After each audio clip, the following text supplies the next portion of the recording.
Assalamualaikum warahmatullahi wabarakatuh. Halo teman-teman semuanya, gimana kabarnya? Semoga teman-teman dalam keadaan sehat ya.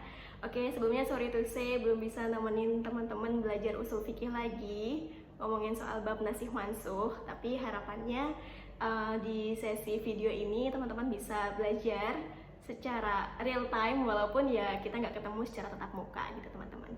Oke, gimana? Udah belajar belum tentang nasih mansuh? Pasti belum kan? Nah, nanti di video kali ini Ibu akan menjelaskan tentang pengertian nasih mansuh, kemudian juga ada jenis-jenisnya, dan mungkin akan ada contohnya juga, seperti itu. Oke, check it out. Oke teman-teman semuanya, mari kita membahas istilah nasih mansuh, yang mana istilah ini nggak cuma ada di ilmu ushul fikih, tapi juga ada di ilmu hadis dan juga ilmu tafsir. Nah, kita mulai dari pengertian nasah itu sendiri.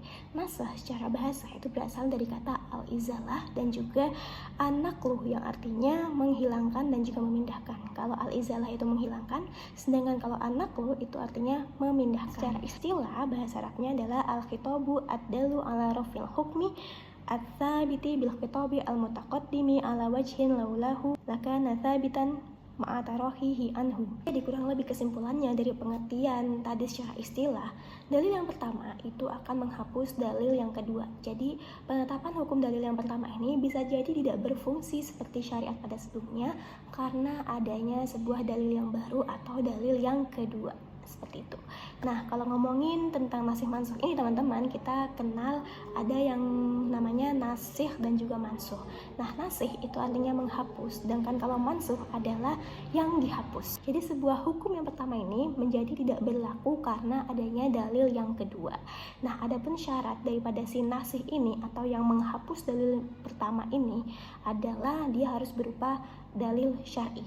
Nah, dalil syar'i ini apa teman-teman? Dalil syar'i itu mencakup dua hal, yaitu Al-Quran dan juga As-Sunnah. Kemudian kalau misal kias ataupun ijma, kira-kira bisa nggak bertugas untuk menjadi nasih atau yang menghapus? Tentunya tidak bisa. Jadi harus dari Al-Quran maupun Sunnah. Sedangkan hukum sumber muhtalaf yang lain itu juga tidak bisa teman-teman. Hanya Al-Quran dan juga As-Sunnah.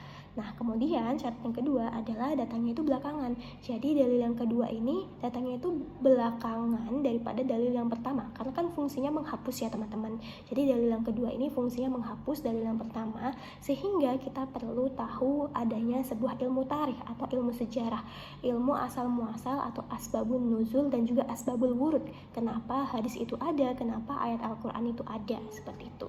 Nah, kalau misal kita nggak tahu sejarahnya, tentu ini akan menyulitkan kita dalam menasah sebuah hukum. Kurang lebih seperti itu teman-teman. Adapun contoh dari sebuah aplikasi nasih mansuh itu sendiri, kita kenal di surah Al-Baqarah ayat 142 yang menyatakan bahwasannya kiblat pada awalnya itu ada di Baitul Maqdis teman-teman, ada di Palestina.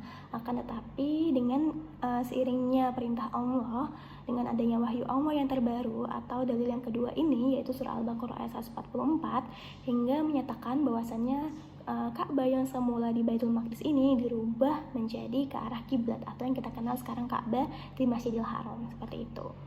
Itu contoh kalau dari segi ayat Al-Quran, ayat dengan ayat. Akan tetapi ada lagi nih contoh lain, misal sunnah dengan sunnah. Nah, salah satunya adalah perintah kebolehan untuk melakukan nikah mut'ah. Nikah mut'ah itu yang kita kenal di pelajaran sebelumnya, itu nikah secara kontrak begitu ya teman-teman ya. Nah, dulu itu diperbolehkan teman-teman dengan beberapa alasan. Akan tapi dengan adanya asbabul wurud atau alasan-alasan kenapa hadis itu muncul, hingga dalil yang kedua ini menghapus dalil yang pertama, yakni yang awalnya semula diperbolehkan nikah mut'ah sekarang tidak diperbolehkan lagi setelah di zaman Rasulullah, seperti itu.